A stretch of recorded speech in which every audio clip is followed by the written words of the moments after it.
Welcome to A Look on the Plus Side. I'm your host, Rob Whiteside. Thank you guys for being with us as always. We appreciate it. If you haven't already, please subscribe to this channel. It's called the Park Adventurers Club.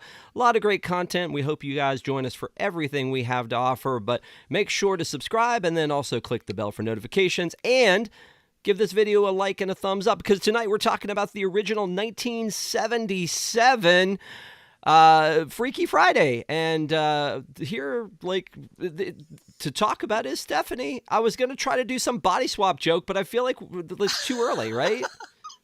I don't know. Maybe later in the show. But it's not Friday, but it might be freaky. I don't know. We'll find out. Yeah. If at any time the two of us at the same time say "I wish I was you," which you wouldn't, but if at any time that happened, expect a body swap thing. The body swap genre, by the way, let's talk about that first because it's a thing that you see. That's a trope that's over and over again, and the movie. I'm sorry, the TV show Community did a bit where Abed and Troy body swapped because they were both holding a copy of Freaky Friday. And then it's like, I wish I was you for just one day. And they were like, and so, it's a thing that we've seen a bunch. Sometimes it's a little bit different. Like 13 going on 30, the Jennifer Garner thing is kind of that, but she's really kind of swapping with her future self as opposed to swapping with someone else.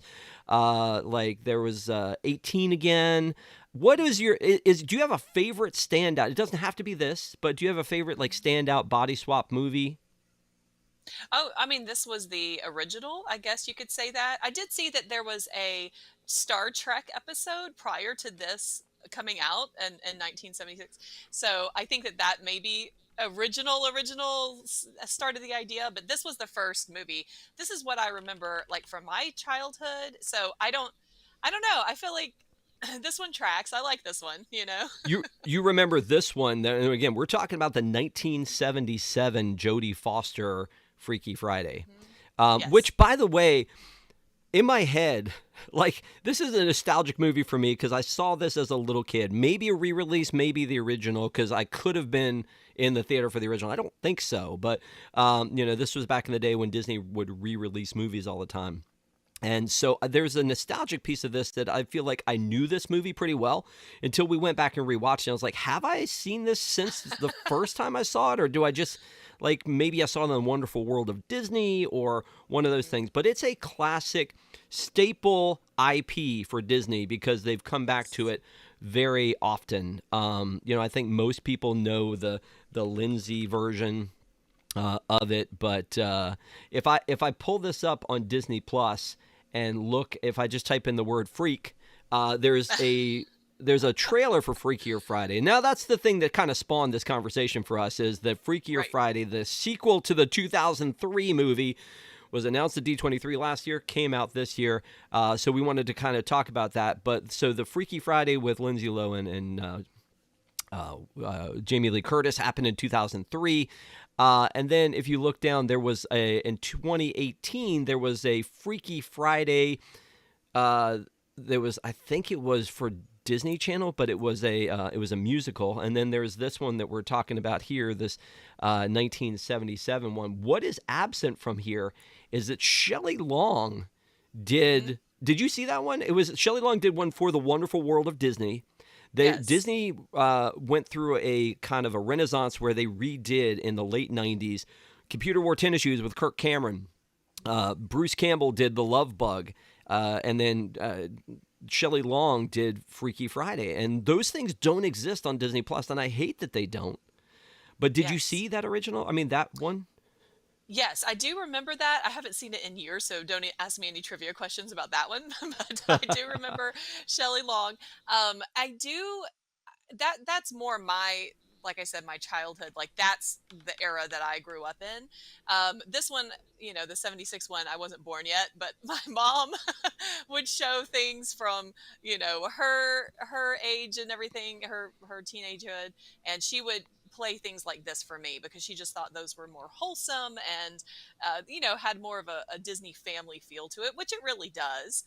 We can get into some of the smoking and other things that they do later, but for the most part, that's what that is. I feel like you just said teenagehood. Is that a thing? Like there's childhood and there's teenagehood? Did you just coin a new term?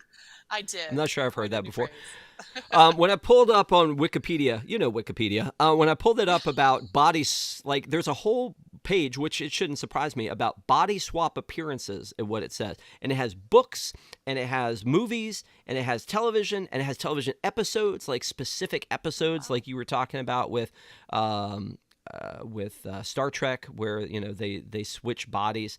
And so there's a lot of body swap stuff. Bugs Bunny was listed. The Fairly Odd Parents are listed. Honey, I Shrunk Oh, yeah. the Kids, the TV show is listed. Lilo and Stitch is listed. Mickey Mouse is listed. Tigger and Pooh. Like again, it's been over and over. Owl House, something more modern. It's just been done and over and over and over again. But like you said, to us, Freaky Friday feels like the Kleenex of body swap Yes. movies, right? It's the Correct. one. Hmm. Again, they used it in Community as like it's the example. It's the it's the staple. It's the one that we all kind of go back to and go, all right, well, is it like Freaky Friday? Is that the one? Is that what we're doing? That's the one Hmm. we compare it to constantly. The episode of Star Trek was called. And by the way, Star Trek's done this a bunch of times. Now that I'm looking this up, that was called Turnabout Intruder, and Kirk and Dr. Janice Lester switch places in an alien machine. That's the other thing. It says, how did it happen? Strange New Worlds, which is the new Star Trek. Spock Amok is the name of the episode. And how did it happen? The Vulcan soul sharing. Oh. Um, Star versus the Forces of Evil, it's a spell. And in Summer Camp Island, it's a potion. So, and Hmm. in Super Mario Brothers Super Show, it was a pizza transformer. That's awesome.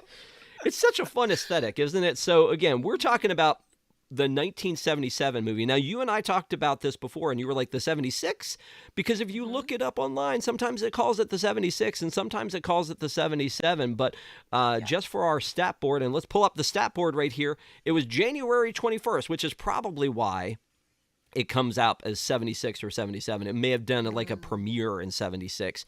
January 21st, 1977 is when this movie came out. It was an hour and 35 minutes because, again, I do love a movie that is around 90 minutes or less. The budget for this was $5 million, which feels laughable. I feel like I don't know why. I mean, that's a lot of money, but at the same time, it's a big it's a big Disney movie. And then the box office on it was almost $26 million. And then again, the company of this one was Disney, and it was rated G, which again, by modern standards, it would probably file a PG, I would think. Yeah, maybe so. Um, but yeah, so again, as I'm watching this movie and trying to like place it, I'm just like, is this? It's weird because it feels like it's listed as a comedy, but there are sometimes where it doesn't really feel like a comedy.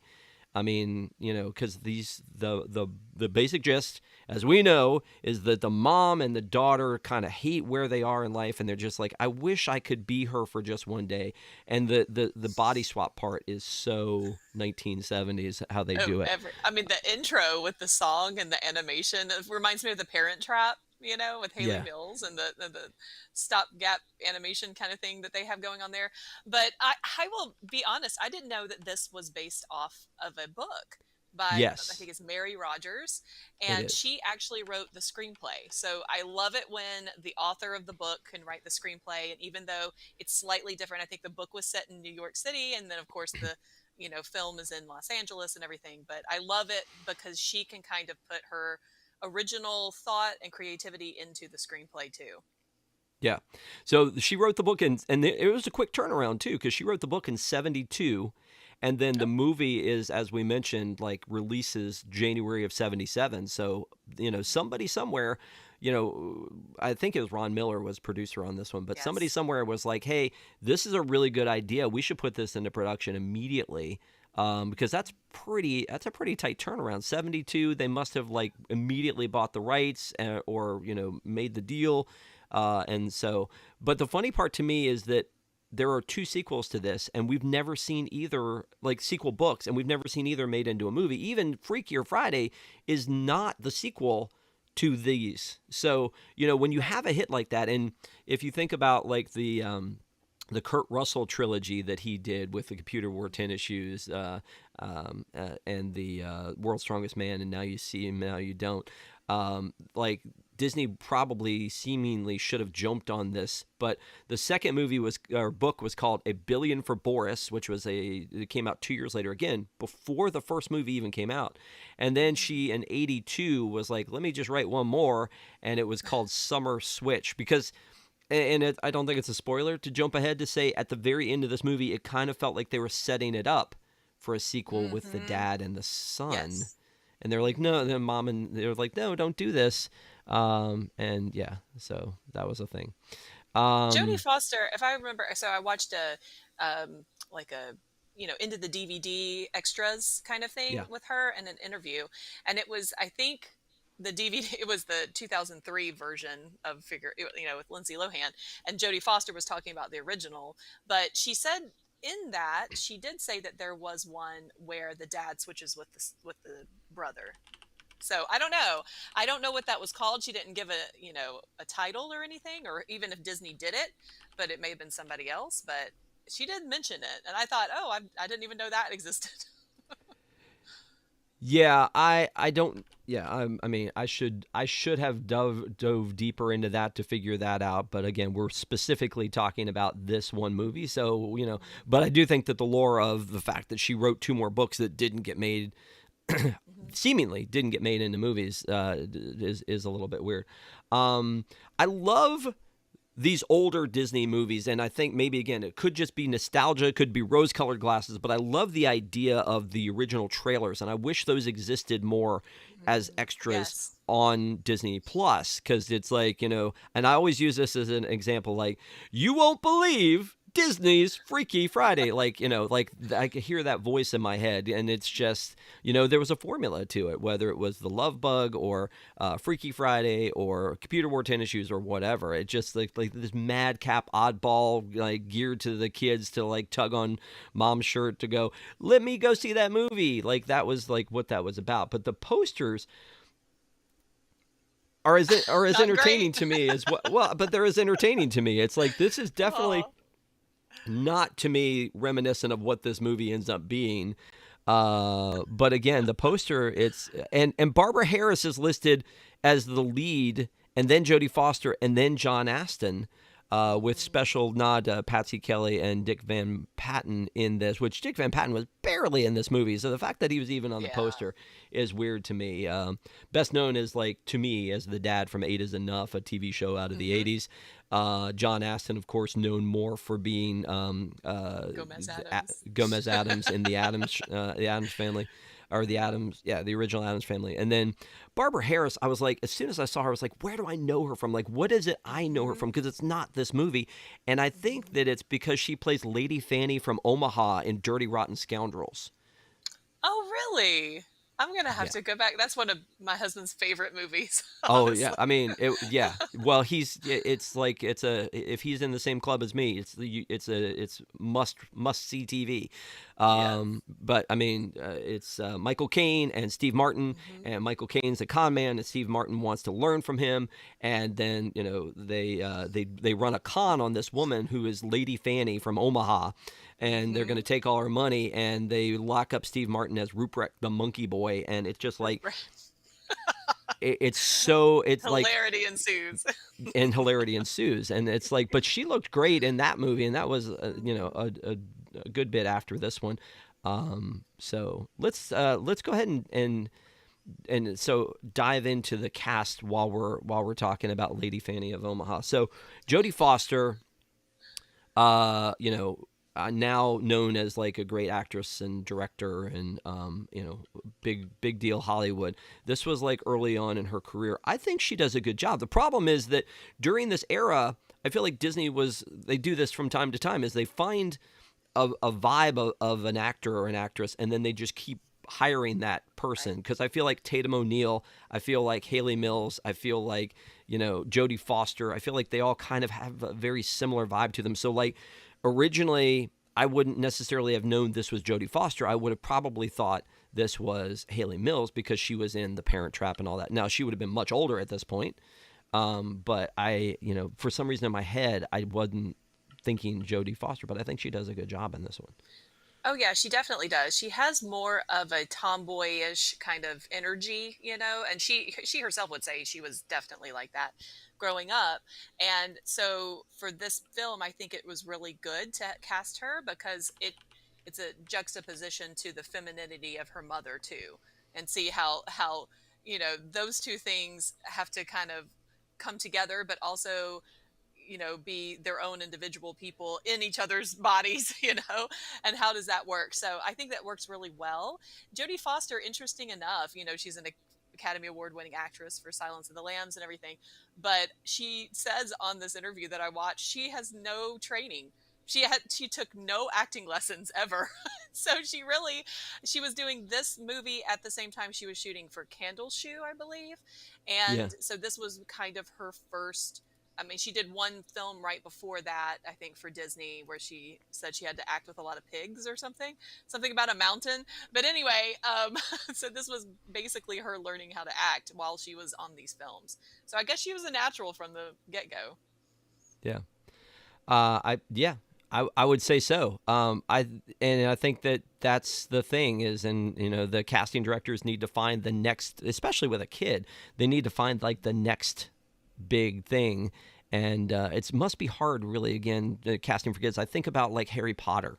Like the Oh original gosh. Harry Potter casting must have been like brutal, and yet, I mean, we turned out some now very famous actors out of that, out of that stuff, or out of that casting. And so I think there's a lot of pressure then on the next generation of like this Harry Potter cast that's coming up now. People are going to be like, oh, you're not Daniel Oh, Radcliffe, you're not Emma Watson. exactly. It's going to be hard. So yeah, exactly.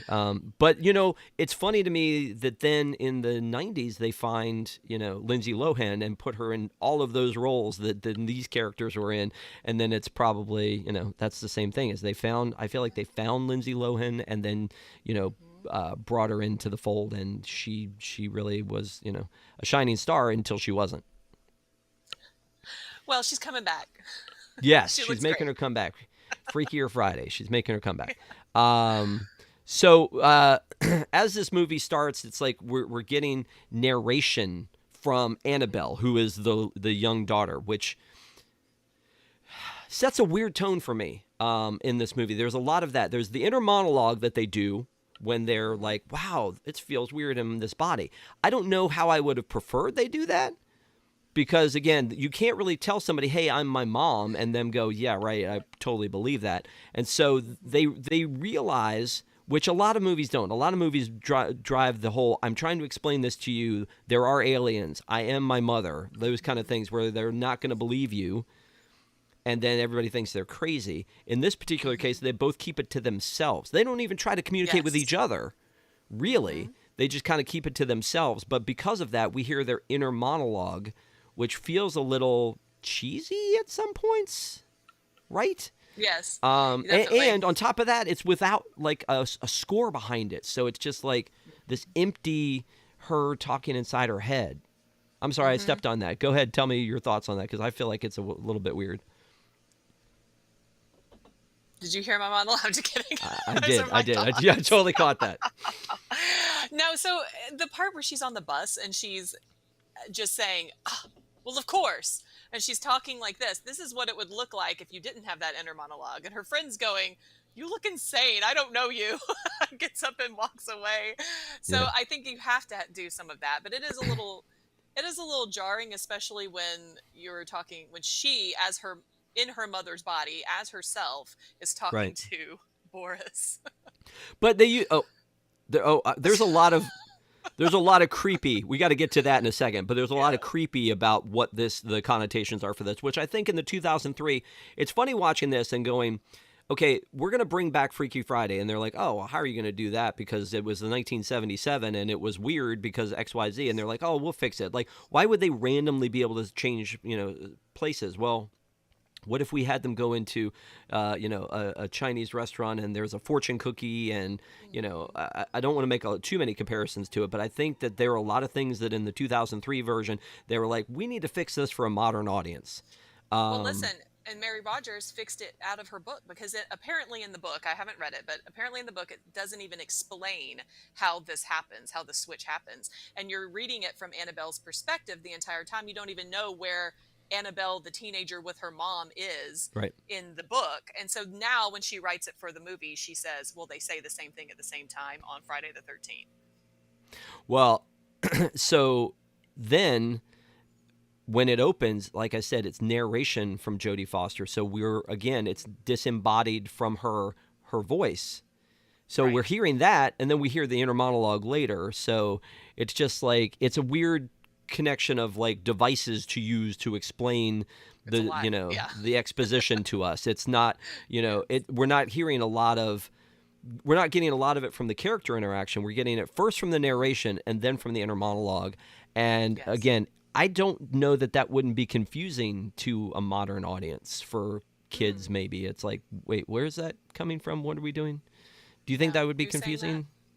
Maybe. I haven't, my kids haven't seen this version, so I don't have I can't anything imagine to. that they would sit through this version, to be honest.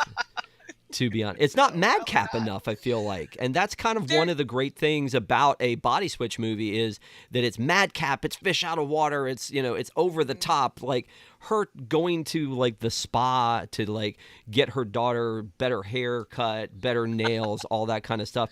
There's nothing madcap about that. That's just No. like a mom who's like taking an opportunity. Normally she's going to tell her daughter to do this, but she's taking that opportunity to just take care of it herself. And I'm like, that's just smart. That's what that is. That's not Yes. madcap. That's like, I did. it's almost I did evil identify genius. with that area. Yes, I did identify with that scene. But my children would be confused by the typing class in and of itself, because they do typing class at school, but it's all on computer. So they would be like, "What in the world is this box? Why is it Okay. flying across the room?" So I think at the end of this, we're going to say, like, does this hold up to a modern audience? And so that'll be like our final thoughts on this. But I did make note of a lot of the technology things. But before we get into that, I've just been itching to kind of show this scene where they do like the body swap part, because it's so interesting to me. Like they say it to themselves and then they like freeze for a second and then like, The I mean, LSD, it's just, and then you switch.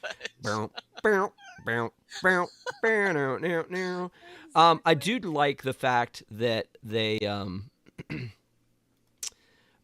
were both doing something at the same time that caught them off guard. Annabelle is eating this horrible breakfast concoction that she's made up that is like ice cream and God knows what else, and the mom's smoking.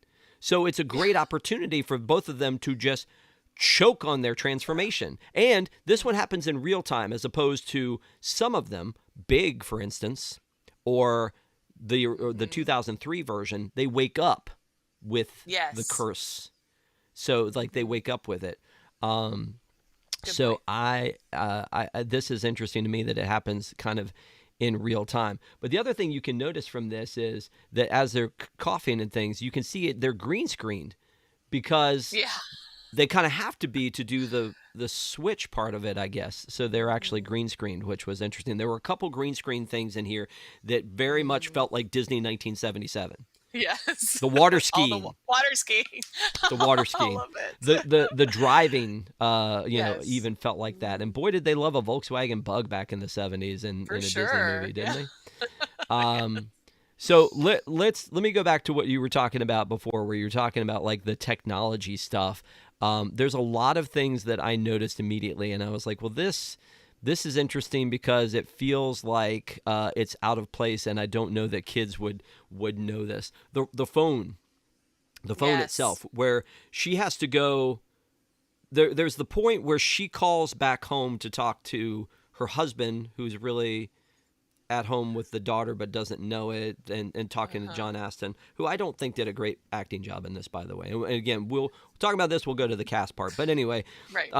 so she calls and he walks out of the room with the phone in his hand, and that cord is long. Like, I know that a lot of people had the long phone cords, but you have, kids with a phone in the day, it had a plug into the wall.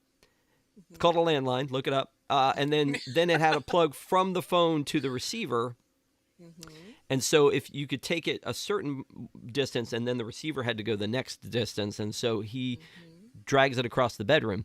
But the funny part to me is when she's in the kitchen and the dishwasher, or not the dishwasher, the washing machine is acting up, and she answers the call, but she can't hear him. So she's like, let me take this call in the hallway. And she goes out in the hallway to pick up another receiver. By the way, that would seem like magic to a kid today, right? You pick up a phone from any room and it's the same phone call, right? Like that seems Yes. like archaic, but also different.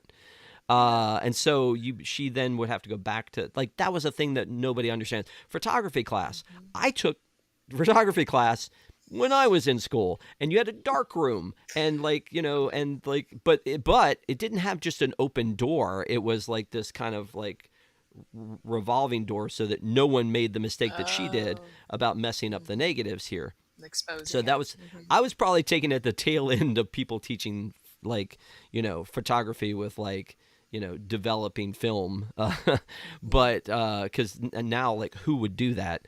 Nope. And then the same thing with like, what are these metal things in the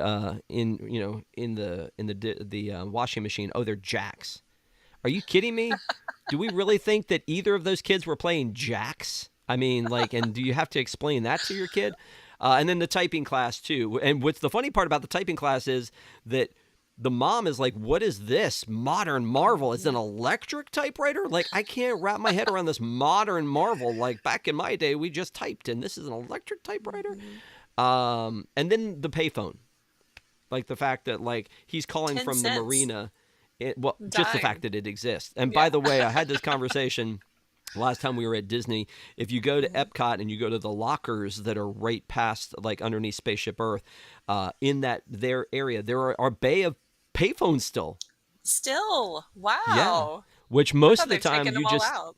yeah, you just see them as they're just like you go into a like an alcove where the phones used to be, and there might be like a Mhm. house phone or something, but the rest of it's just Mhm. like they've pulled them off the wall or whatever. So, Yeah. was there anything else you noticed about that? Because again, those were like the big things that I noticed about just in general that felt very Mhm. we like almost like it's a museum. Like we don't even know Yeah. those things anymore. No, I think that's a good rundown of the list, but I would also say that they have a very nice house. I know her dad's in advertising.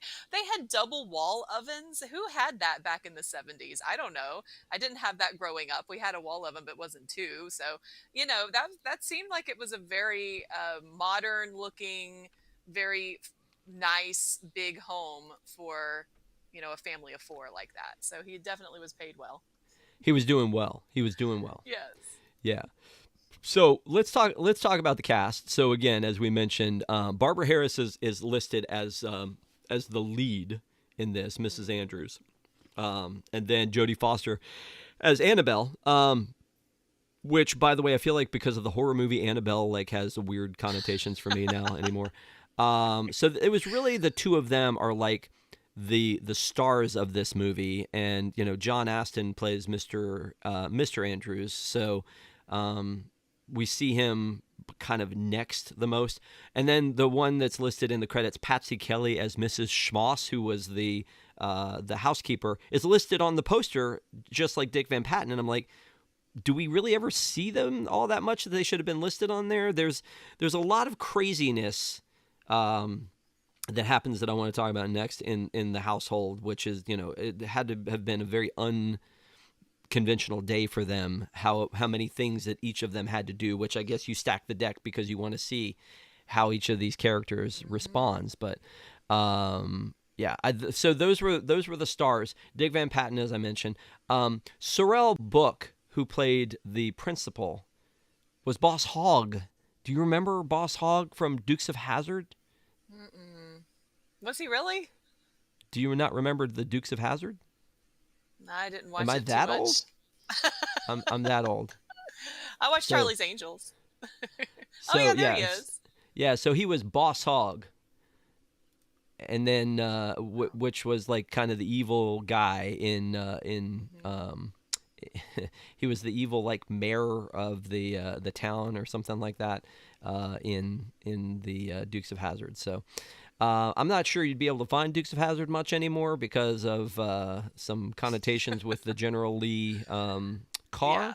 but but the Dukes of Hazzard, he did play Thaddeus B. Hogg, or Boss Hogg, in that. He was on an episode of The Love Boat, Soap, a lot of like of the time sort of situations, but he played the principal. So there were a lot of these little cameos that I talked to you about pre-show, like that I felt like, oh my God, it's that guy from this thing, and it's that guy from that thing.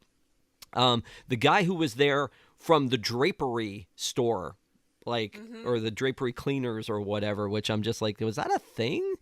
Was the guy who played Al on Happy Days. Al Oh, wow. Molarano. So yeah. So this dude right here. So he's the one that showed up Yes. with the drapes. And again, it just felt like, wow, okay, there's a lot of like, I know that person from somewhere, actors in this movie. Ruth Buzzy, who was Yeah. on, what was that show that she was on? It was Laugh-In. Laughing. So Ruth Buzzy from Laugh-In played the other field hockey coach, which, by the way, I was looking to make that a trivia thing for you, and it was like they basically just referred to the teams as the Reds and the Blues, and the coaches were wearing like a red like jumpsuit or a tracksuit and a blue tracksuit. So they just called them Reds and Blues. Her Ruth Buzzy's mention or title in IMDb is opposing coach. So we don't even Yeah. like she doesn't even get No a team. name. Yeah, exactly.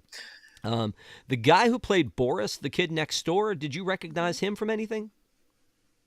He looked very familiar. I couldn't place him, but I did hear that he had a cameo in the 2003 version.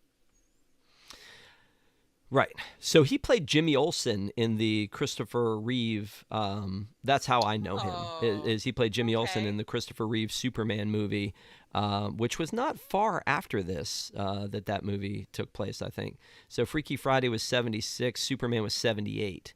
So he Oh, played wow. Jimmy Olsen in that, but he also played Marty's older brother, Oh, in yeah. in Back to the Future.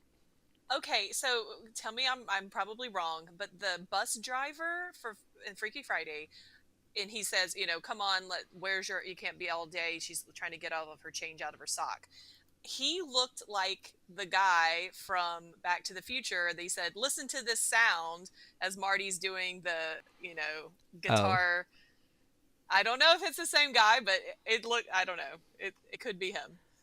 I have no idea about that one. You're getting out of my depth on that one. But again, a lot of these actors, it's just really interesting that they were like a little deal in something else Hmm. that that I know them from as I was watching this. So Yeah. it was definitely interesting to see what they were from. There was actually a guy sitting at the bar next to Jodie Foster in the beginning, Yes. and he's smoking.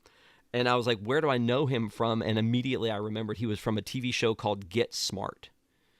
Oh, I used to love Get Smart with Right. Nick at Night. So he was, yeah. So Get Smart was also directed by the same guy who directed this movie. Gary Nelson also directed some episodes of Get Smart. He directed 23 episodes of it. So I Very wondered cool.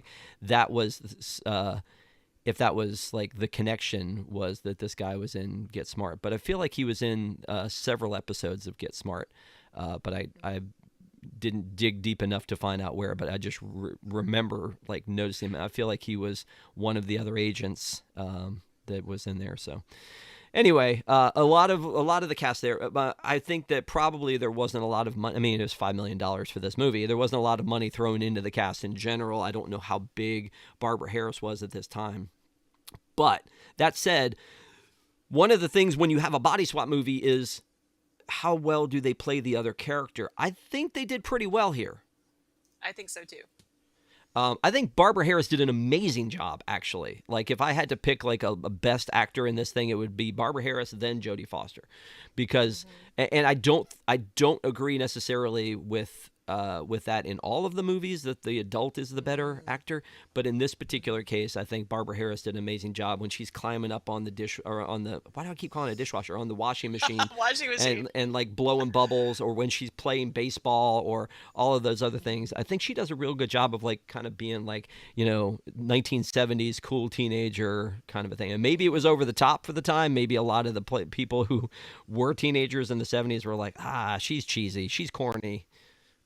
I was surprised because she's supposed to be playing a 13-year-old, and I really was surprised at how much the 13-year-old was on her own, and just would go and eat breakfast at the local diner, down the road or something, get on the bus, go to school, do all these things without her Get parents her being get her there. braces off. Yes, I take when my kids just got their braces off, I was there taking pictures. I would never let my my kids go on the bus by themselves, the public bus by themselves. Like, what in the world?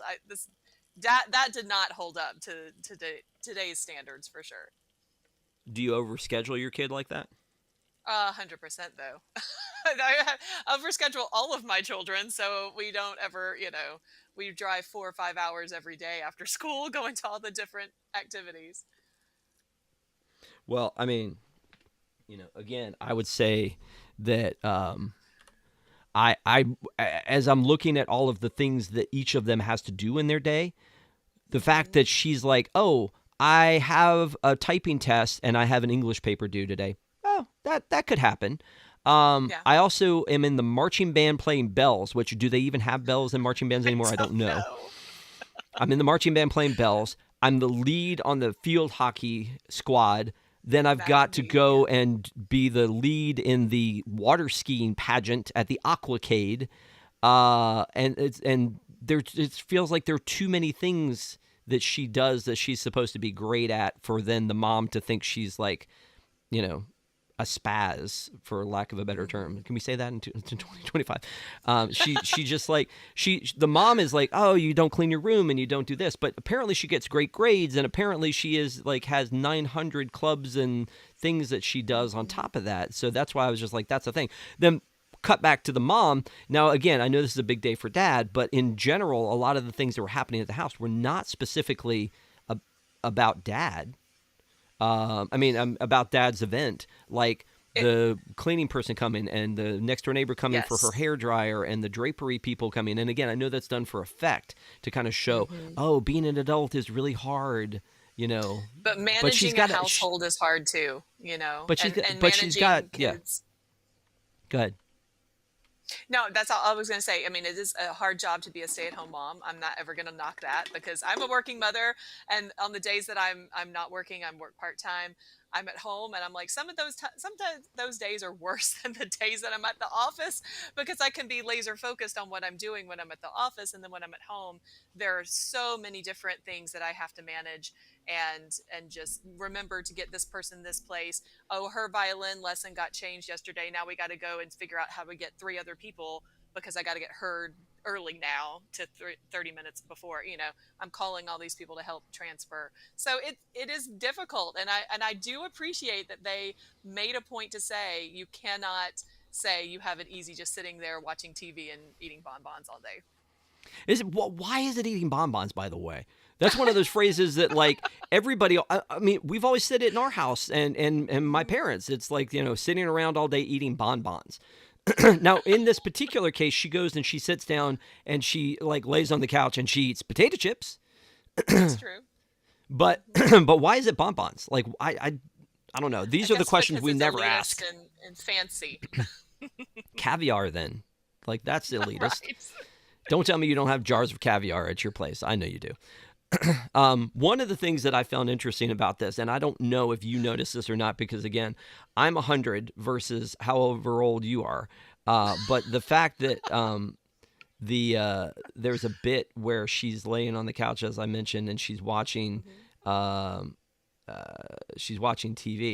and I was looking for it here. She's watching like a sewing show and a couple other things. But one of the things she ends up watching, and I'm 90% sure about this because, again, really old. We were just talking about this in our Park Adventurers Club chat, is I mentioned something about Jim Henson, and we talked about Sesame Yes. Street because Jim Henson's birthday just passed, and then we were talking about Sesame Street, and then we were talking about kids shows because we get off on these tangents in our Discord with our community, and we just like I ask the question like hey, like what kind of potato chips do you like, and by the end of it we're talking about like what it's like to be in Vegas, like it Right. goes all over the place.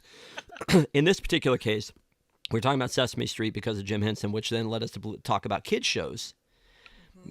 Captain Kangaroo, the Electric Mr. Company, Rogers. Mr. Rogers. And so in this particular thing, when she's sitting there, she's watching something that I remember watching as a kid that's called Romper Room. Have you ever heard of Romper Room? I have not. Like, like this is legitimately Romper Room. That's Like it. this is yeah. Oh. It's almost like you got a TV show to look at the cool artsy school teacher Mm. in your elementary school. It's like she had puppets and she would do other things, and it was Romper Room. I don't remember anything other than I look at that and go, that's Romper Room. The only other thing I remember about Romper Room is they had this mirror and she would hold it up, and it was a magic mirror, kind of like Beauty and the Beast, but it was empty, and it was like Oh. just a hole on a stick, and she would hold it up and she would go, well, let's see who's watching from home. I see Stephanie and Billy and Karen and Chelsea, and she's looking through, and like everybody's like, oh, she said my name, oh, she sees me, I, like that kind of a thing, I because it's love like that. what generic, it's like Reagan and Reagan B Yeah. and Reagan L, like it's just really funny thinking back on that, which again probably everybody here is like, what are you talking about, Rob? I have no idea, like you are, like I have no Go idea. So Google it. Romper Room, look it up, is a thing. It's a thing. um the other I thing just thought it is, was a quintessential kid show. Like it's kid shows have not changed very much. That was my thought. You know, yeah. my uh toddler. so but the funny thing is, now looking at it, it looks like Pee-wee's Playhouse to me when I'm watching like Yeah. clips of that, because it's very, which was a caricature of a thing like Romper Room, Hmm. like what's our magic word of the day and things like that. I do love the stuff where the mom is at home and she's like putting on makeup the way that like a kid thinks moms wear makeup. Like she's putting on rouge Yes. here, up here, like all over the Hmm. place, making herself pretty. And The then false she's like, eyelashes. yeah, So I'm hard. sure you do that. Um, and then like she's trying to like fix the washing machine, and the phone's ringing and the dog's barking, and like they're really trying to show mom's job's pretty hard. Yeah, there's that landline. um but so there's one thing that I saw there. It was a carom board. Are you familiar with a carom board? Mm-mm. So What's this, that? Oh, uh-huh. so like I feel like that's a thing that like probably 70s houses had. I think we had one in the 80s, but yeah, it's a carom board. It has like little like net pockets, and like Games. yeah, I don't know if knock hockey and carom boards are the same thing, but yeah, I don't know. I don't know things. Look it up, kids. But again, it's really interesting to see how over the top they went with, this is how difficult mom's life is. This is how difficult, and it's Yes. that's what you do, and that's the whole message, I guess, behind it, is like if you walk a day in someone else's shoes, then you really understand what they have to do. What they go through in a day, and so eventually they decide to switch back. And when they switch back, the weirdest thing happens because the bodies switch places, not their brains, That was which is weird. good Hmm. because now like the people who would not have believed them before could go, oh, wait a minute, Hmm. how did you get here? And like the little Yeah. brother's going, can you do that again? Like, how did you do that trick? But it's very strange the way their bodies switch, and I'm not sure I've ever seen Hmm. that before. I don't think that has ever been something that in subsequent films that have the body switching. I don't remember ever seeing that, but it does. And I mean, that's, you're talking about the slapstick, like the comedic stuff. That is definitely where that comes into play. I did find myself laughing out loud a couple of times when it was on those scenes, but because it's just so absurd. Like it's just ridiculous, and that would never happen. And the way that she holds on to the water skier and then eventually pulls him off, and then she's on the it would not happen. But it was funny, and she did a great job. Barbara Harris, like you're saying, Jodie Foster did a good job too. Although I don't really think of her as being a comedic actress as much, but yeah, it was good.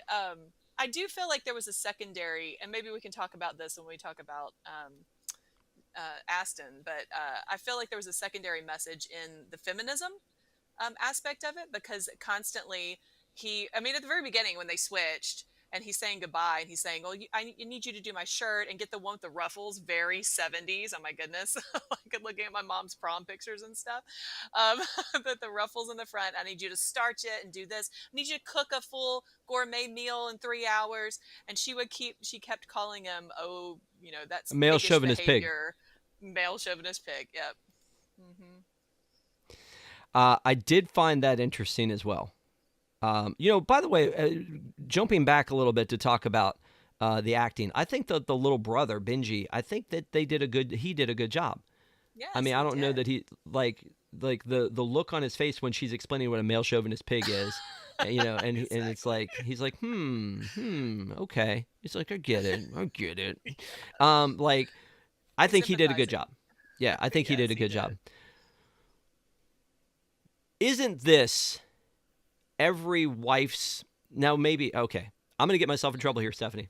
But like Don't do it. almost like a dream come true to be able to like sneak in like this situation here where the daughter comes in and she sees this receptionist Oh, and yes. she's like, why did you not tell mom about this Hmm. receptionist? And then Okay. she's giving her such grief about it that she's feeling self-conscious about it, and she's like then she's like tries to start being a little like dressed down or cover up, and Hmm. like she's feeling self-conscious about it because like it's like she's having this moment of, yeah, maybe I am playing this up a little bit too much. But I mean, it's interesting to be able to. It's that whole like fly on a wall thing. It's like, what do your kids do Hmm. when you're not there? What if you could walk in and hang out with your kids as a kid and like really, really hear what they were doing? This is kind of Hmm. feels like the same thing when you walk in and go, what's really happening there? Or am I That I off? think this. No, I love this scene. I think this is a wonderful scene. It's exactly how I would feel and probably react to, and I would want my daughter to do what she does. I mean, it's her inside of her daughter's body, but I love that she's like, my mom. She's beautiful, and it's a hard lady to get on your bad side, and then the receptionist is like, okay, and then you see her start to cover up, and then she pulls her hair back, and then she's put these terrible giant glasses on, and by the end of it, he's going, well, I definitely have seen her look better. Yeah. But I love that. I love that she is, from their perspective, we can hear the internal monologue. Obviously, we know it's the mom, but from their perspective, she's standing up for her mother. And I think that's really sweet. But to his credit, or the way the actor, or I mean the way that the character is created, he's faithful. It seems Right. like he's like, yeah, she's had a lot of problems with her husband and her kid's been sick and all this kind of stuff, and it's like Hmm. he's attuned to her as a person and not just Yes. like the Mad Men secretary pool situation. No, no. But So there are like thirsty women out there. So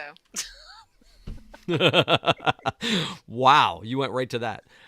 just But saying. again, I appreciated that scene. Like I don't know why, but that Hmm. scene stood out to me, and I thought that the woman who played the secretary, again, talking about like acting and all that, she could have been over the top. I She think did. she played that really well. Like I She think did. that was great, and all of that. And then there's another old timey thing that happened in that scene where she asks dad, which is her husband, for his credit cards and a letter of Right. acknowledgement that she can use Hmm. them. And I'm like, Yep. what Who does that? century is this? Like, yeah, because I used to think about this a lot of times when I would go to pay for gas. Is that if Right. I like back in there was a weird time between like full service and where we Hmm. are now, where you would go to pay for gas at the pump, and maybe it was a place where you couldn't pay at the pump, you couldn't swipe your card. Mm. If you couldn't do that, you had to take it in, and then they would like do one of those credit card things and then make you sign. And it's like, if I'm Yep. out there anonymously, you're going to let me just tap my card. But if I have to come in, you're going to make me prove who I am. Like, that's weird. Like, that's the reverse. Hmm. It seems like it should be harder at the pump than it is here. So Right. when I heard that part about the acknowledgement letter, I thought that tracks. Like if she walks in with a credit card that says, Bill Andrews on it, and you're not And Bill she's Andrews. not. I think today you don't even check credit cards; you just swipe and move on, right?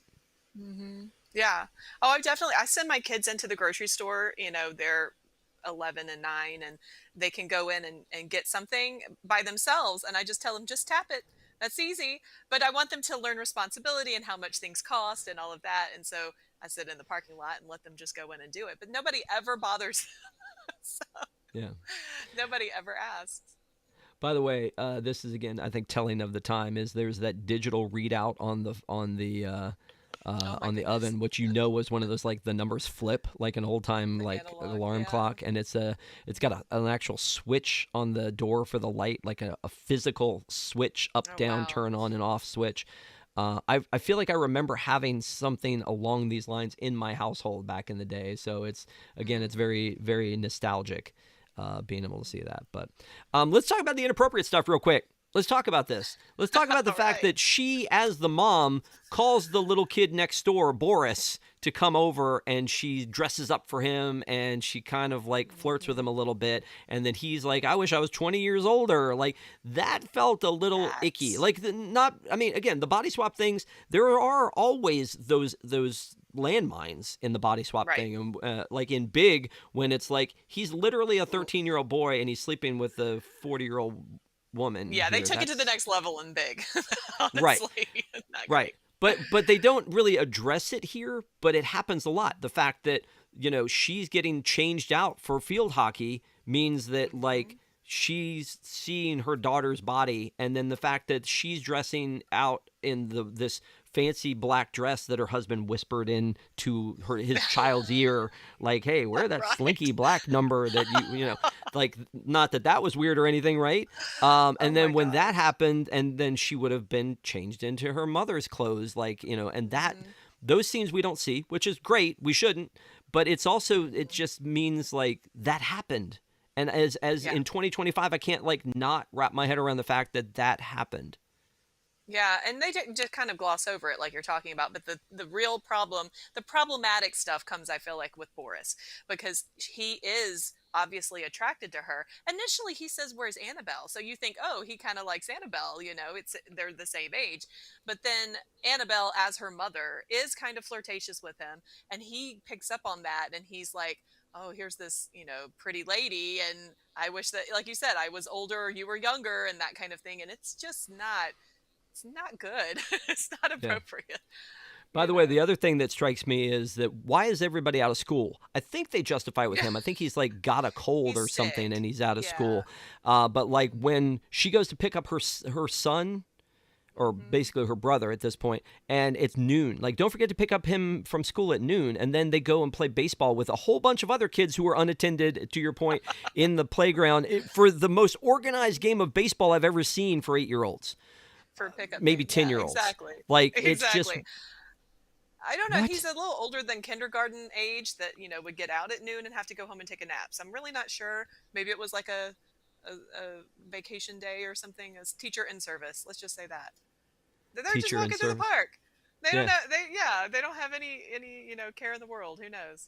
I do appreciate from a realistic point of view that she, as Annabelle, didn't know how to drive and didn't want Yes. to like screw that up and try to drive when like she doesn't know how. Like that was a But then thing she's that caught in the car and she had to at the very end. yeah. She had to drive. And then the cop cars, how ridiculously they got one by one taken out. Well, and and again, that's a very realistic thing. It's like I don't know how to drive. Hmm. I don't even know where the keys are. I don't know how to go and Hmm. do this thing. And so it's very realistic to me that she would avoid it. Whereas It makes if this sense. was a boy swap, the boy would have been like, "Give me the Oh, keys. please I'm give me going to the drive." keys. Yeah, where Yes. but she's a little bit, and I don't mean that to be a sexist thing, but I do feel like that's Hmm. probably how this would have played out if it was like For sure. the George Burns Kirk Cameron movie or whatever it was. Yes. So, but then the fact that like Boris makes her drive, because he's like, I'm Mhm. not getting caught. Like, I'll come with you and I'll help, but I'm not getting caught. And it's like, okay, so you put that into play. Now, one of the other things that happens in here that I think is so weird is spatially, there are two things that make no sense to me in this movie. Okay. Because again, I know we're looking at a 1977 movie. It was basically a kid's family movie, and we're picking it apart in 2025. Right. I get that. I get that. Hold your comments on that. I'm just saying there's some things spatially that I look at and go, what? One of them is when she starts to drive and she backs into her garage and in out Right. into a pool of her neighbors. Pool It neighbor. feels like they didn't think this through. So she goes into there and then through the wall of her neighbors, The like only into a thing I could pool. say is maybe we're going to say it's a carport. And that, because I know in Texas and maybe out in LA or something, they don't have doors on their garage and not four walls, but they, have more of a porte-cochere almost where you just kind of drive under it. So maybe she drives through that and then through whatever yard there is and into the neighbor. I don't know. Yeah, maybe it does, but that looked spatially wrong to me for some reason. Hmm. Um, there's another spatial thing that bothers me, but before we get to that, the fact that he tricks her into water skiing and says, "Here, holds this," and the thing takes off. So Wouldn't the one wrong. thing you would do immediately would just be to let go? Right. Well, I don't know. Maybe she was afraid to fall and hurt herself or something, but yeah. I mean, she kind of does. Yeah, but like the first thing should have been to let go and Let not get go and even sit. off the dock, Right. right? Right. I don't know. I mean, I feel like that should be a thing. That's This all is so absurd. one of those quick uh, Green green screen. screen situations where I just imagine like a young Jodie Foster standing in front of a green screen going, Yes. She said that. She said that they actually taught her how to water ski for 3 days, and then when it came to time to actually film it and shoot it, she said they wouldn't let her do it. So they just got her in a studio and in a sound stage and did it on the green screen. well, and again, 1977 green screen, you can see the green reflecting off of her body Right. as they try to cut this out. Because again, it's 1977. We'll forgive them for that. I do kind of like the Evil Knievel style, like aquacade uniforms that they were doing. Outfit. Although Yeah. I don't know why, like the little redhead kid was involved with the aquacade. But Yeah. He was everywhere. then okay, so then the madcap thing happens where they switch bodies and now like the mom is like water skiing in her nice black dress and Jodie Foster is driving like the clothes like the whole I don't know, that was just Hmm. the body swap thing was weird, but to your point it Yeah. it does give to it the madcap thing that I was looking for all along. So Hmm. Hmm. before we go any further, I want to thank everybody for watching. We appreciate you. Make sure to give us a like. Make sure to subscribe to this channel. But now is when we talk to Stephanie about some trivia that she may or may not have noticed in this movie because, the people asked for it, Stephanie. They want to see you triumph. They're in the chat and they're rooting for you. So I will try to make Sure. this as painless as possible. I'm just kidding. We're Yeah. going hard. Right. We're going hard on Yes. this one. Um, so let's start easy. What's the dog's name? They have like a basset hound. What's the dog's name? Of course. She says, "Here, hold," and then they move him and pass him around. Oh gosh, what is his name? I don't know. Rover. I was hoping you would go with something generically dog, like Spot, Rover. Um, what's another generically dog name other than those? Hmm. Rover's probably the best. It was Max. Max. That's a good one. And I was very worried for Max when the chocolate mousse blew up in the kitchen and then he's licking the chocolate off the walls Off the because walls. dogs aren't supposed to have chocolate. Um, the uh, the dad, she says in the monologue how old he is. How old is he? 45. That's exactly correct. See, I'm rooting for you. Yay! I'm rooting for you, I got Stephanie. That is one. exactly correct. But is that funny? He actually, I think I looked this up. He was around that same age, but he looked to me, he looks so older. He looks so much older than that. Yeah, probably. I agree. I don't disagree with that one. Um, do you know the name of the place where she ate breakfast with her friends? No, something diner. I don't know. It was the Early Bird Coffee Shop. Early bird. Okay. The Early Bird Coffee Shop. She calls Boris and she says, "Hey, I need some food for Max." And he brings over a box of food, but it's cat food, not dog food. Do you remember the name of the cat food? Because not only do they say it a couple times on the phone, and we see the box when they come over to the house, but she also mentions making something for the food she has to take to the aquacade out of it. Oh no. I don't recall. Maybe it was something like kitty kibble or something like that. I don't know. I feel like that's close enough. It's Caddy with a K. Caddy Kibbles. Oh. Okay. Yeah. Thank you. Kitty Kibbles, Caddy. No, you're good. You're good. I'm there. I'm Um, around there. Yep. So there's something interesting about Mom when she plays baseball. What is it about? Like, she goes to play baseball with these little kids, which, again, not weird, a grown woman playing with just kids. There's like no adults anywhere around there. And I know your kids play baseball and you're like, who organized this very organized, like, kiddie league of baseball in the park for this day? There's something interesting about the way Mom plays baseball. What am I looking for there? She bats a lefty.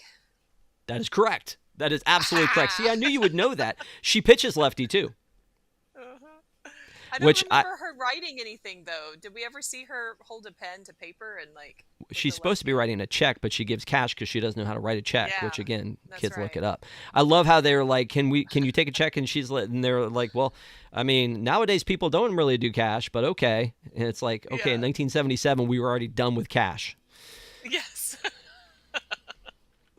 So, yes, the lefty thing was the thing that I was wondering there. So that's it. Those are the five. That's pretty painless right there. I Oh, was going to ask you when she first wakes up to her alarm clock in the morning. I was going to ask you what time it was, but then they like roll back the clock, so it's 8:15 when we first see it, and then they roll it back to right. 7:30. But when she wakes up, I was going to ask you what number was on her baseball jersey that she woke up wearing. Oh, I don't know. It was 12. It was Something like it had yellow 12. sleeves on it, and it was a 12 on it. I originally was going to ask you also. There was a type of cereal that is hers because she paid with her own money for it, and her little brother refuses to eat it. It's sugar coated Snappy Crackles. Snappy crackles. I thought that you Sugar might ask coated, that. sugar coated snappy crackles. I did want to also, I had in there like how big was the turkey? It was a 20-pound bird. How long was she supposed to cook it? It was 6.5 hours. What was the name of the marina? It was the Oceana Marina. Oceana.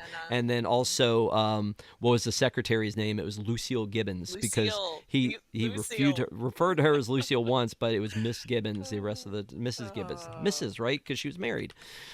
I don't know. Anyway, thank you for doing that. I appreciate you did well. You did pretty well. You did pretty well, right? For a movie that you actually isn't like your favorite movie. Like, that's the one that gets me a lot of times, where people are like, this is my all-time favorite movie, and I'm like, who's like this? And they're like, I no idea. Don't pay attention because to it. Yeah. you don't pay attention to it. But in addition to all the other things she had to do in this movie, she also had to go do a talk with the principal, Yes. and in doing that, she learns like how great Annabelle is doing in school, or Annabelle learns how, like, what they actually think of her, which is something that maybe they wouldn't have done back in the day, is actually told the kid how good they were doing. But that was, she's sitting on the couch all like a teenager would, and that was a neat little thing. But again, one more thing on the checklist that's like, the aquacade happens to be today, and this is the thing that Dad's job is relying on. And I love that they did the twist of this, is that the vendor who is like they're trying to impress, they went all out and they spent a ton of money on fireworks and water skiing and a buffet that apparently wasn't going to happen, and yet it all goes wrong, but the vendor, like the client, loves it because he thinks it's all a bit. I love that it worked out that way rather than the Yes. dad losing, because I feel like in 2025 it could go either way. They may want to teach us a Right. lesson that it doesn't always work out, but it's a madcap fun comedy from the time. So, although I will tell you this, there were times where it felt like a horror movie, because again, no music. right? Like no music and the Yeah. inner monologue, so there's not really characters talking and bad things are happening. I don't know.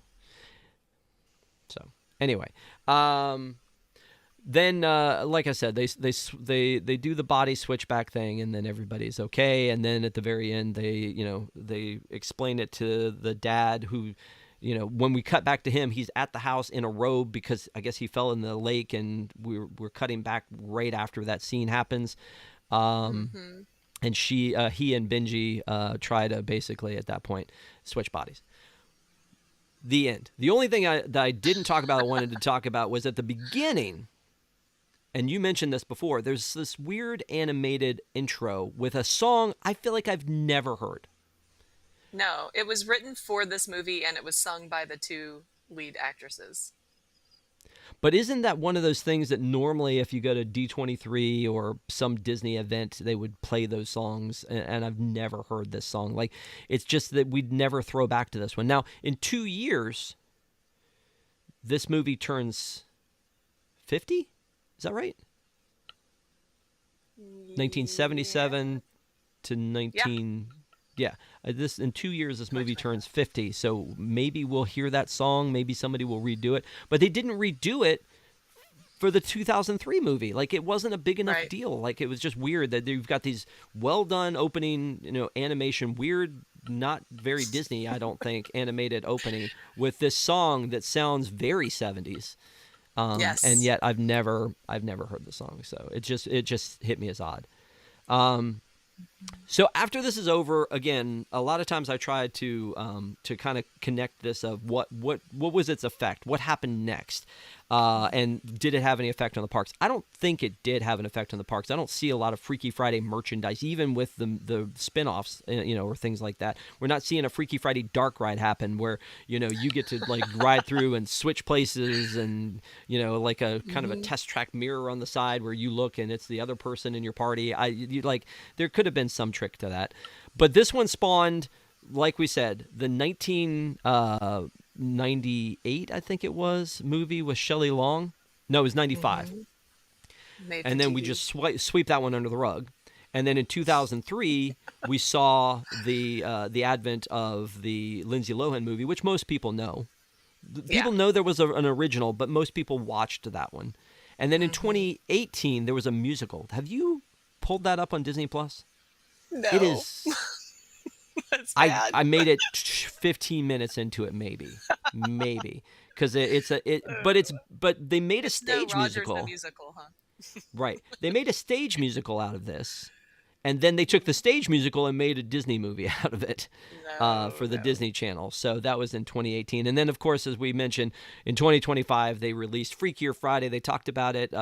Jamie Lee Curtis was inducted as a Disney legend in 2024 for the D23 Expo, or the Ultimate Fan event in California. She came out, and when she came out on stage, Jodie Foster presented her with the award, even though Lindsay Lohan was also standing on the stage with her. So they took that opportunity to announce Freakier Friday. But I don't think I made the connection because, again, I never really put Jodie Foster in this, that they were we were standing there next to, like, Freaky Friday legends. Yeah. So apparently Jamie Lee Curtis and Jodie Foster are really good friends, and that's why she was there to present it to her, not because of the Freaky Friday situation. Did you go see Freakier Friday? I did not. I'll be honest. I feel like a lot of people didn't. It was the movie that everybody thought was a good idea, and yet no one went to see.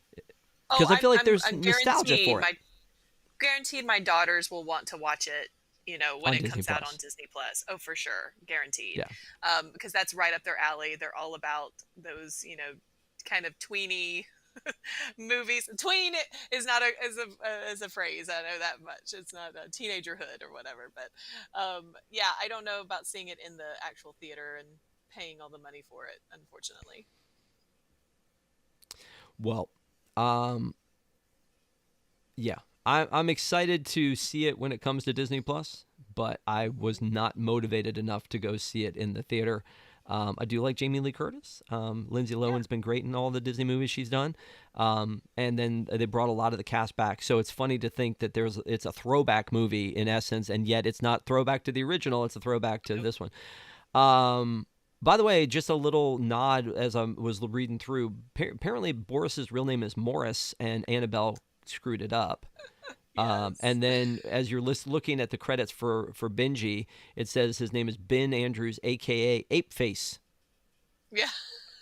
Ape face. That's what she calls him. She says that at the beginning. She calls him, here's my little brother Ben, the golden child, ape Yeah, face. yeah.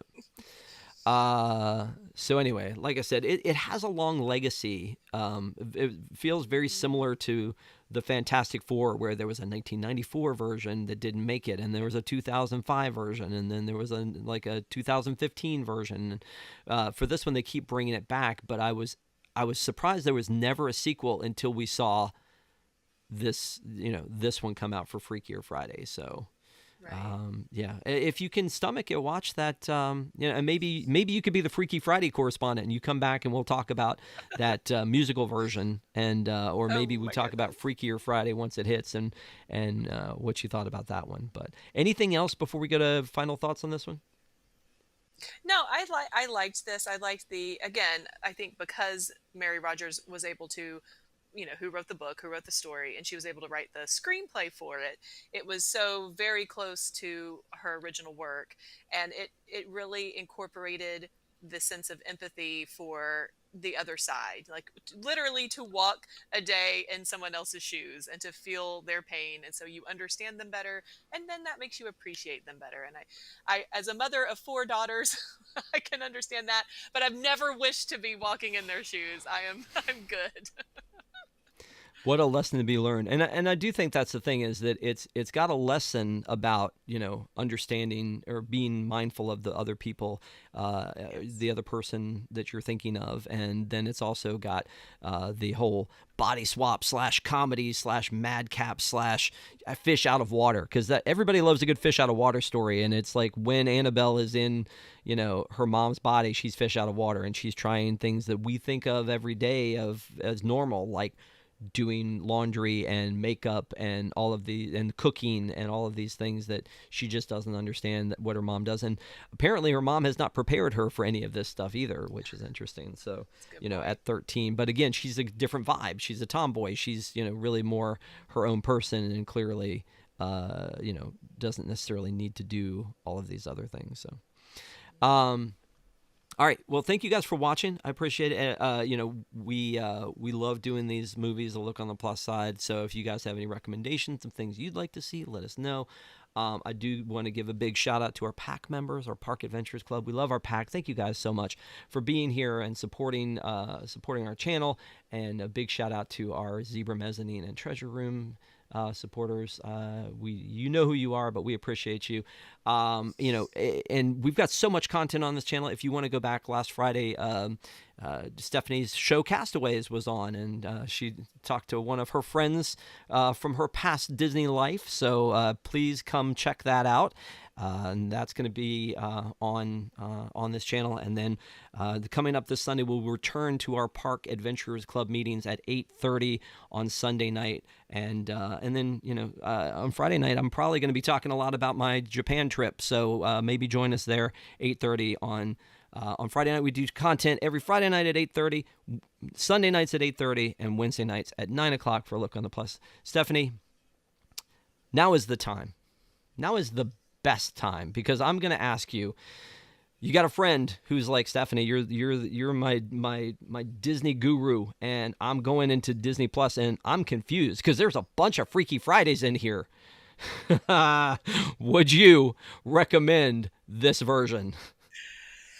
So I would give it a maybe. It depends, because I identify more with the Lindsay Lohan version. We were about the same age when that came out, and so she's a little older in that movie. I think she was meant to be like around 16, 17, that age, instead of the 13-year-old that Jodie Foster is portraying. But I do think that it's a good film. I love the fact that it is, again, the original writer is who wrote this script, and you can really see the character development because of that. And then I also am nostalgic. I mean, even though I wasn't alive when this was was made, but my mom, that was, like I said, her teenage years, and so she would show me films from that era too, and so it really reminds me of her. And really, isn't that what the whole point of this movie is about? It's to understand your other side, the parents, and to appreciate them. So yes, it's a good film, and I would say anybody that wants to know what the original intent of the movie was, this is what I would say: go watch that one. Okay, that's fair. You know what? I would actually recommend this one because I feel like this is kind of, like I said, the quintessential body swap movie. It is slow. And there's a lot of outdated references because of things that we talked about before, and it's a little problematic because most body swap movies are. But I do think that it's neat to see kind of the origins of this story, and like you said, the author actually penned the script here, so I feel like that's a kind of a cool bit to it.